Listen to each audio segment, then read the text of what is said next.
Paradigm Review Show. Welcome to the show. Ross, tag below, Mac the Critic. Get him on Twitter. You can find him in my tweets. We'll do some after this when the show is complete, and we release it out to you guys. We'll also post it on our blog, planetxmedianet.blogspot. That's where we post all of the Planet X Media stuff. Like, subscribe, share. Today, our edition is crime. It is actually a 2018 I guess release / 2021 I guess release. City of Lies. Best crime film I've seen in 10 years. I think Mac and I originally, I don't know if I sent Mac the trailer or he sent me the trailer, and then he put me back onto it after these Hollywood studios got butthurt and confused on whether or not they were putting out this film or not. Tons of controversy, so we'll deal with some of the behind-the-scenes things of the release, because Hollywood, I'm going to have to roast you on this and get my rounds off, and then, we'll talk about the film, the content, the performances, the writing, directing. I wouldn't say it has a huge budget, at least it doesn't look like it does. I think that actually helps the whole 90s look and backdrop, though, and it works really well. I mean, I had wanted to see this in the theater. They were not playing it really. I didn't really look around too much, but at least my very close local theaters didn't have it. They had some of the new movies, but they didn't have this, which I know they were playing it up in LA. I don't know if they were playing it down by me. So that was one issue, but I ended up streaming it off YouTube. I think Max streamed it as well. And man, this movie is freaking awesome. So yeah, definitely is, man. That's one thing I have to criticize, because the limited releases. Yeah. Yeah, like I don't understand, like something like this that was made, like you said, like 2 years ago and such, you know what I mean, and should have been out by now. Due to COVID, though, is one of the reasons why, which it postponed the release, and now now that it's been passed off from production company to production company, and seems like now they finally, found a production company that was ready to just put it out there and get it over with and all that. Yeah. But even 2 years in its making and all that, and done and over with and all that, it still holds up, as a good film, though. Oh yeah, for sure. So yeah, I don't think it affected. What up, Ray May? Shout out to my homie. Yeah, we're gonna try to build on Invincible with you soon, Ray. That's my dude. So we got City of Lies, Ray. I don't know if you've seen this one, but it's the Biggie Tupac murder conspiracy. Johnny Depp, Forrest Whittaker. This movie is amazing. A crazy crime thriller, street epic. First and foremost, let's get into some of the behind-the-scenes controversy, because this is just first of all, if you're familiar with what City of Lies is, kind of what the backdrop is, the back, behind the scenes research that I think Mac and I have both kind of done. I haven't read Labyrinth by Randall Sullivan that this movie's based on, but I am familiar with the documentaries and the other research based on this murder conspiracy. And just that alone, right? You find out, the trailer comes out, you're like, okay, Johnny Depp's back, Forrest Whitaker. This is going to be fire. I can't wait. You know what I mean? Mm-hmm. Then they go and say it's not coming out. And I'm like, just based on the content of alone, I'm like, I'm not really that surprised, because at the time it was the popular thing to cancel Johnny Depp, which is annoying. Apparently, if I'm not mistaken, all of his legal issues were recently cleared, and now he's uncancelled. So then they magically released the film, and like Mac just said, they try to blame COVID. Okay, but what is the deal? Because if it's a 2018 movie, isn't that a year before COVID? So I guess they're just trying to throw COVID at anything that was hey, wasn't that within 5 years of COVID? Let's blame COVID. You know what I mean? No, we're not doing that. We're not doing that. So so Johnny Depp punched a guy in the face on the set. So I feel bad for that guy, but I'm sure he was running his mouth because Depp was going through his divorce thing at the time. So I wouldn't be surprised if at all that's what it was about. Anyway, I mean, you talk crap to the A-list star on the film, and you you get surprised when they sock you in your face on set. Wasn't that surprising to me? So yeah, okay, whatever. Johnny Depp has had his issues on film sets. We all know that. You know what I mean? Had a little drinky poo on Pirates of the Caribbean, but it is what it is. He's still one of the best actors. Still one of the best actors of all time. Let's be real about it. So I'm thoroughly impressed and satisfied with Depp's performance. Let's just get real, dude. Depp is one of those guys that is so good at playing like a FBI agent or a detective. I swear to God, if he wanted to, he could like totally like impersonate like a high level official and like totally infiltrate the government on some like catch me if you can type stuff if he wanted to, man, because I'm sure he could. It's so convincing, dude. Like he could just walk out with like, you know, like the $1 million like diamonds and they'd be like, hey, wait a minute, did that guy kind of look like Johnny Depp? But they wouldn't figure it out till afterwards, you know what I mean? But like, dude is just actually. This gave me super Donnie Brasco vibes. This Russell Poole role, very similar to what is that Joey Pistone that he plays in Brasco. Yeah, Joe Pistone as Donnie Brasco on the cover. So I feel you. Right, I would agree. Yeah, he could do law enforcement characters pretty well. He could do it. He could do it. He could do it. So it's like an older, you know, kind of like an older version of that Donnie Brasco character, because obviously that was a lot earlier in his career when he played that. But I mean, I like both positions, you know, of Depp doing this, and just I don't know. I found everything super convincing. Like this is not one of those movies where I go through it and I'm just like, oh man, that's super unrealistic. This is super unrealistic. Blah blah. That would never happen. Like with the Biggie thing, like the way they lay it out for you. They even remember when they did the demonstration with the model cars, and I'm like, dude, that is exactly what happened. Like I can't, like in most movies I could punch holes through it and be like, I'm not buying it. You know what I mean? That movie I was like sold as crap. I was like, yeah, I mean, I always thought some crap went down, but man, I'll let Mac get into this because he probably knows more about that. I don't know how much you've looked into the whole background story, Mac. You probably know more about it than me. I'll tell you this much, man. Like there are a lot of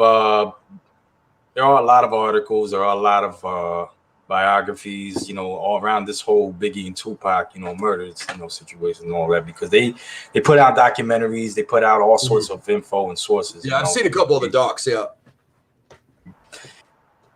Yeah, but you know, they also have like the key, you know, they also tell you the key players involved and all this other stuff. You know, exactly.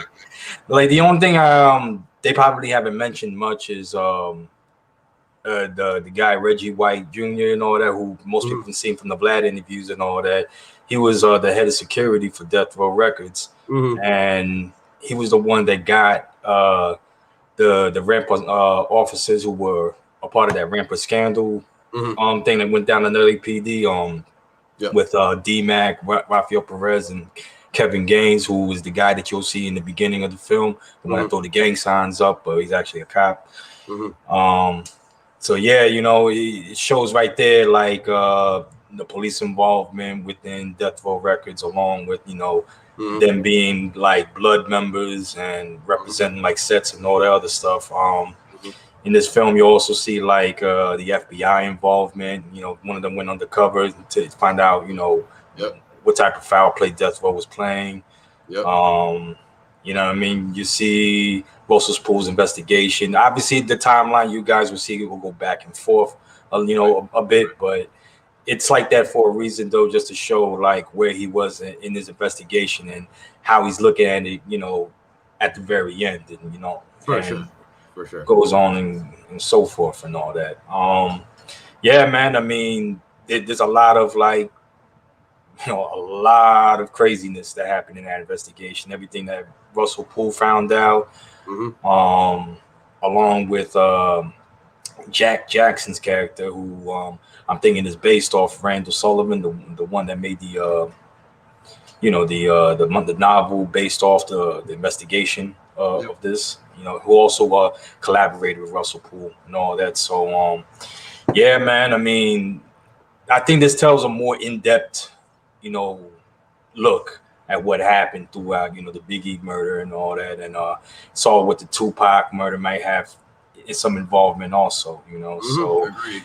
Yeah, so it really does like when, you know, if you were there at the 90s and you know, obviously if y'all know who Biggie and Tupac were and their fate, you know, and how they died, then this is a movie I would definitely recommend, just because based off the fact that it'll tell you a lot more on how dense it was, you know, during that whole investigation and everything that they went through and all that, you know. Not to mention trying to uncover, you know, that law enforcement was involved in the murder of these two, and you know, it makes it into a more like one of the biggest LAPD cover-ups ever, you know. So yeah, man, very hard hitting, man, very hard. Yeah, no, it's man, it's so good. Like I said, like this isn't a flashy movie. This is not a Marvel film. This is not a colorful, big CGI IMAX camera thing. It's not that. It's not a big budget blockbuster. However, it's a much more scaled down, grimy approach, almost an independent take on a Hollywood film. You know what I mean? I don't know if some of that is it being passed around from film production companies. Very, very straightforward, very 90s-esque, like some of those old 90s films, or even a Training Day or something. I know that's not a 90s film, but it really gives you that LA backdrop, maybe even something like those old like LA Tupacs, maybe Bullet or something, you know what I mean? It really has that feel to it. And it's not just because it, like Max said, it jumps back and forth taking place in the 90s. But man, it's a lot of tasteful stuff. I like the way they shot Biggie from those outside shadow angles and didn't really do close-ups on his face and stuff. I like that too. I prefer it. Just showing him like that is way better because, obviously, it way better shows the environment and that he was around, and way better. Better to show what's around them and what was happening than oh, look, everybody's Biggie, you know what I mean? So, yeah, they definitely don't overuse him, which is cool, because I honestly, that kind of would have been a little bit disrespectful when you're dealing with a real person, especially a real person that got shot. It was such a big event and stuff like that. I don't really want to see their face get exploited like that, you know what I'm saying? And the way they continue to go back to those breakdowns of the crime scene and stuff like that, how he interviews the kid who got the autograph, and they show each person's perspective, like who they saw, who was there, the Nation of Islam dudes, man, just every little detail is really awesome. I mean, it's about 2 hours long or whatever, maybe a little bit less, but there's a lot. If you turn away or you go fill up your drink in the kitchen, you could miss something, you know what I mean? It's that type of movie where they throw a lot at you, and some of it is pretty quick, you know what I mean? So it's that type of thing. You want to, if you're going to get up and go make your popcorn, pause it and just come back and unpause it, because if you miss a detail, it might throw you off. It's that type of movie, right? So pretty much, yeah, man. And the acting is very good, on both ends too. I mean, Forrest Whittaker, even though he plays the journalist and all that, and with he does, his best on this one, you know what I mean? And as you can see, he hasn't missed anything or hasn't lost his touch, no, not at all. Throwing, a good scene. And Johnny Depp obviously was, a good choice for Russell Poole, I think he played him a lot better than, I don't know if people have seen the other one that's based off kind of like the same similar story, Unsolved. I don't know if you heard of that. It's on Netflix. I haven't seen that. As this other character, Jimmy Simpson, who most know him as Opoyo in freaking what was it called? An old Sandler movie? Freaking no. Always Sunny in Philadelphia. Oh yeah. Yeah, the McPoyles, yeah. The McPoyles, yeah. He was one of the McPoyles, but in this one, this is a more serious role for him, and he didn't do a bad job. I'll say that. Check it out. I haven't heard of that one. Yeah, it ain't that bad, but I thought this one was more down, grittier, to earth on this one. Yeah, so, I would recommend City of Lies over that, But Unsolved, it'd be good to take another, as another look or perspective. You want to just for comparison. I mean, I can't say enough good things about Johnny Depp's performance in this, especially whereas he was getting crap at this time and Hollywood was trying to cancel him, but I guess failed because they realized they needed him because they didn't have enough talent fucking without him. So wait a minute, we canceled Depp. Get him on the phone. Hey, we need him back here ASAP. They realized that none of their films were going to move forward, but.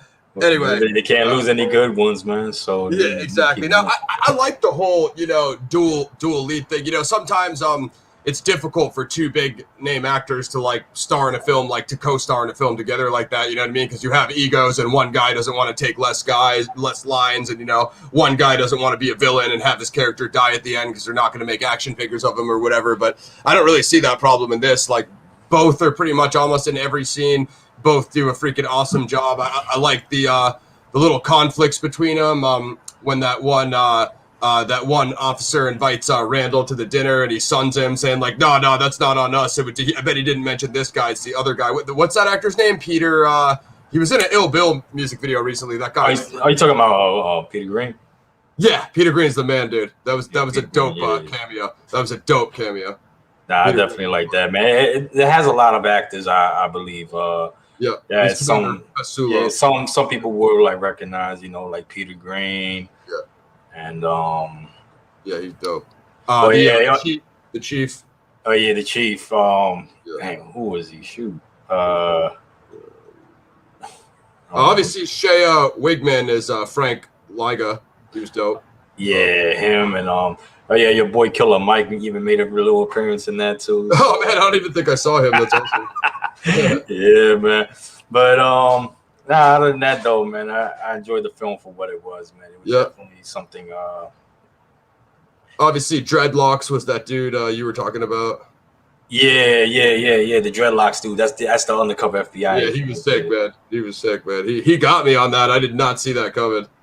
Yeah, man. Shoot. So it's pretty unpredictable. That's what I like about it too. I like. Granted, you think like if you're someone that watched a lot of these documentaries and you are already familiar with the case, and it's for sure it's an interesting case. It's probably the biggest hip hop murder case ever. You know what I mean? But at the same time, to this day, you'll probably learn some stuff though. You're not gonna, even if you know the case well, you're probably not gonna come into this knowing every detail. You'll probably still learn some things you didn't know, like Mac was saying. You know what I mean? So. Yeah, exactly, man. Not to mention, man, they'll even tell you more about like the officers that were involved. Not to mention like reading up about them, you'll learn even more. The other stuff they got involved in also. Like in the movie, like they got that one scene where Russell Poole caught Rafael Perez, and I think he saw him kill somebody, and pretty much that's when that's when he like get down on the ground now, basically arresting him and calling back up and all that. But not too many people knew who Rafael Perez was. I mean, at first they thought, he somehow got involved with the Biggie murder and all that. And David Mack, who knew him, who had like people around that, around the time where Biggie was coming out of that one building before he got shot and all that. There was like, associates of D Mac there, and Oh yeah, the whole Rampart was there. Yeah, man. Guys, you know what I mean? Yeah, bro. Something. See, I knew about like the Super Sport and like the Trigger Man, which was basically like games. It seems like I knew about that, and I knew like he was LAPD, but I really didn't, like I was telling Mac off cam. I didn't really know about the whole Rampart thing of them having their own criminal organization of death row inside the LAPD, which was nuts. And then the way Poole or Depp, we'll say Depp, but playing Poole, broke it down as them using the walkie-talkies to coordinate it. Like they really did it like a Kennedy style assassination. You know what I mean? Like it was really way more coordinated. You think like, oh, death row and Bloods and LA, it was just a drive-by where a gangster just pulled up on him and popped on him. But like you start thinking about like blocking off the streets, riding up next to his car, using walkie-talkies to coordinate the attack. That's not just telling some guy to drive up to someone and drive by him. That's an extremely organized attack. You know what I mean? Which is really interesting. You know what I mean? To think that amount of detail could go into it, which is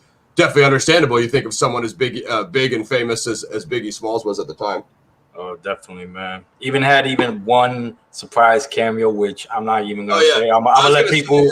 I'm gonna let people figure that it out when they see it, because let's just say this just shows how serious they want this movie was. You know what I mean? Like how much they wanted it to like put the story out there, put out this investigation out there. I mean, honestly, cameo would tell you enough. So I don't think someone like that would co-sign the film if it wasn't as serious as Max said. I mean, you're not really going to be able to get someone like that's that close to it to go on camera. I mean, you're just not gonna. So I will say, I think without saying who the special cameo guest was, I do think that was probably the most impactful scene, because like once you get it on there and you start to like, once it starts to like register, it goes straight into it in the conversation, and once you start to like once Poole says who that is, and and what's his name, Jack Jackson there or whatever, that's that one really that leaves a lasting impact with you, that scene, because you're like, damn, that's just a ridiculously serious topic. I'll say the only that was impactful, but I'll also say the ending was a bit impactful also. Yeah, I Because people who know the story of Russell Poole, obviously he died, investigating this whole thing. But that right there really did surprise me, though. It really kind of threw me off guard. Yeah, so that was a little weird. That's like the Kennedy thing. It's like once everybody involved starts dropping dead, and whatever they said, heart attack is like. It's one of those reasons that you're like, I don't really know, because when you look at the Kennedy thing, dude, they said like 30 or 40 people had heart attacks back then. And what excuse? Okay, yeah, it was the 60s, so people were in worse health than they are now. You know what I mean? With fitness and vitamins and health technology has come along, right? But even still, that's like statistically like ridiculous. You know what I mean? That is true. I don't know a whole lot about like Russell Poole's health. Like maybe the stress got to him or whatever because he was following the case so long. But yeah, that was certainly interesting and strange. And when Mac told me that, I'm like, oh man, that puts a weird cherry on top of an already completely outlandish case. You know what I mean? And we really haven't even talked about the Pac thing much. They revisited that with the casino fight when Poole was looking at the casino fight footage. You know what I mean? And they did that one little segment on Pac, but they didn't really spend as much time on Pac as they could have. Granted, it was kind of on the LA side, so and it was a long movie already, so they don't want to add another 45 minutes about Pac. But I think it was good that they mentioned it because obviously Pac's entourage included one of the people that were involved also. Yeah, exactly. So I thought it was something that was needed to be said. Not to mention, I agree. Even Pac's murder was sketchy too. Oh yeah, for sure. Even though one of the people that came out about it was what's his face? I forgot his name. Keefe D, the one that made the book and the confession about who killed Tupac. All others, Orlando Anderson did it. All that. But even though that's what he said and all that, there's still a lot of sketchy things around that too. Yeah, there's a lot of other people who have other suspects. Because if Biggie's murder could be, just as sketchy like that, then that's got to be even more sketchy. So I don't think it can be that simplified. Let's just say that. But that's just me. That's my opinion. I'm not gonna say take it and run with it, obviously. So but I mean, I would just say, like, if you're interested in the subject, probably Labyrinth would be a good resource. Obviously, this movie City of Lies is like awesome. I think it's awesome. I mean, I think you could watch it two ways. If you're a Johnny Depp, Forrest Whittaker fan, you could just watch it as a sick crime thriller. If you're not a hip hop head and you don't really know much about hip hop history or whatever, if you're a hip hop head, if you're a Biggie or a Pac head, I would say you probably want to watch this movie. It's ridiculously good. I thought it was amazing. Mac and I both waited forever for it to come out, so it was well worth it. One of the very few interesting that came out finally. We watched it and we were like, that was worth the wait. That was good. That was definitely was. It definitely was. But I know like some people wanted to give it some bad reviews and all that, and it just seems like everyone knows about this already and all that. But it never went as deep and as gritty as this. No, never.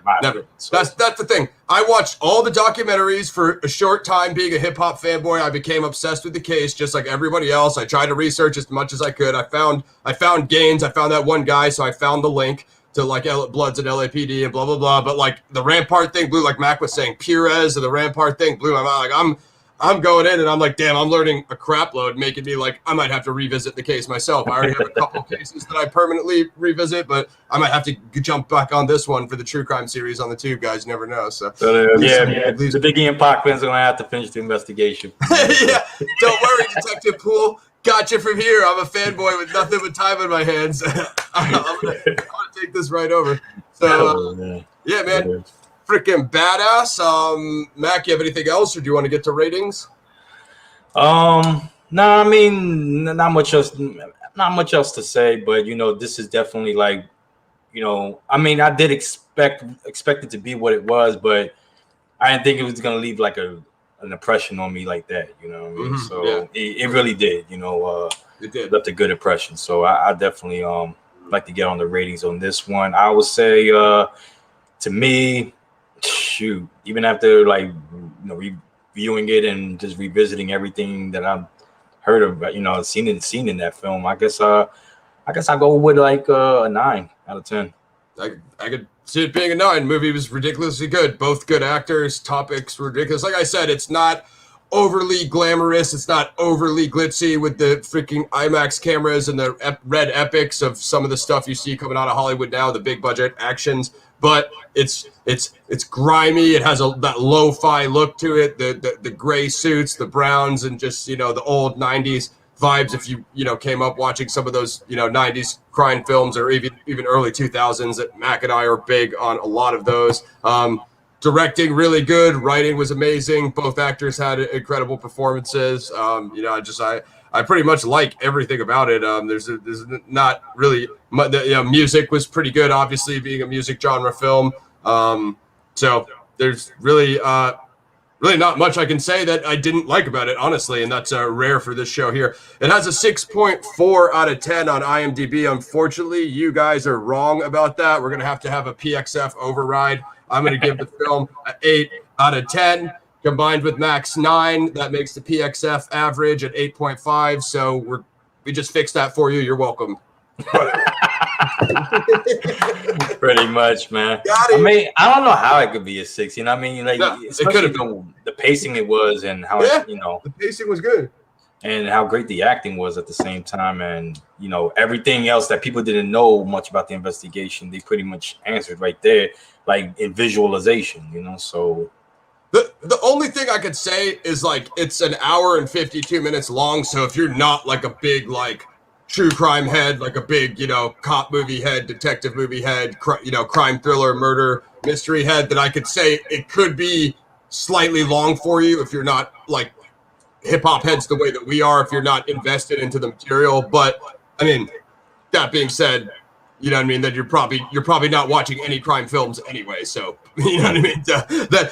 What the hell? You know what I mean? Because it's one of those movies where they're not just gonna come out and tell you everything in the first 20 minutes. Like, it was Rampart, it was these three guys, it was Suge Knight, and blah blah blah. They're not just gonna tell you, because then what's the point of unraveling the plot of a movie? You know what I mean? So they have to bring you along the story and show you the way the investigation unfolds, like Mac was saying. So it's not going to be a fast thing where they're just going to solve the Biggie Tupac murders in the first 5 minutes and tell you all the suspects. You know what I mean? It's like it has to unroll so you can see what's going on, and then, like Mac said, leave you with that lasting impact. So I mean, that's the only thing. If you're not like deep into it, it could be slightly long for you. Me, when it was over an hour in, like I was like, dude, this movie's flying by for me because I was so entertained. You know what I mean? So it went by fast for me. But I mean, that's the only thing I could say. If you're not super into it, you know what I mean? Whatever, you might be, go with something shorter and go watch Disney or Pixar or something. But if you're into this is the type of things we cover on my channel. For real, man. I mean, in the end of the day, though, you don't have too many films that will talk about like real life investigations with so much cover up and scandal and corruption and so much plaster all over it that you're like, man, how can something like this be ignored? Like, all the red tape, all the cover ups at every level, like Mac was saying, the city level, the state level, the federal level, you know what I mean? It's like nobody wanted it to get out because what they did a great job was something that relates to the BLM and George Floyd case now, which is the Rodney King case, and that whole backdrop of the LA riots. There was already extreme racial divide. So they didn't, when what's his name, Liga shot Gaines, they already didn't want that case to blow up, and then Poole figured out. That's how I knew when they started with that scene. I'm like, why is Poole starting with this? But I knew it would be related to Biggie. I already, even in the back of my head, not knowing the story, I knew he's going to relate that guy to either the shooter or one of the people that was there, and you know what I mean. So anyway, we'll let you guys check it out. It's freaking City of Lies. It's ridiculously good. They have it listed as 2018, which is, I guess, when it was supposed to come out, or they filmed it, but it dropped, I guess, in 2021, right? So it just dropped in March. So pretty much release date on here. Shout out to Brad Furman. He's the director. I'd like to see what else he did, if he did anything else. That guy seems pretty cool. He did The Lincoln Lawyer. That was not bad. Yeah, it was released on March 19th, 2021. Yeah, so that was like not long ago at all. So Furman did The Lincoln Lawyer, he did The Infiltrator and City of Lies. And that guy doesn't seem to have too many films, but keep it up, Brad Furman. I like that one. That was freaking badass. I don't know if he's going to get canceled too. So wait, this guy did the Biggie movie? We can't work with him, you know what I mean? So who knows? Yeah, I like to see The Infiltrator. That's the one with Bryan Cranston, right? Yeah, I think I had that on my Amazon list, so we'll have to check that out. Next, we have some more indies coming up for you guys. Let me check my list. We're trying to get Warrior going. Gaz has seen Warrior. I'm watching Warrior now. We'll try to get Mac on Warrior. What else do we got? We got some indies coming for you guys. Oh, I'm giving you a homework assignment, Mac. You got to watch Nobody. It's fire, bro.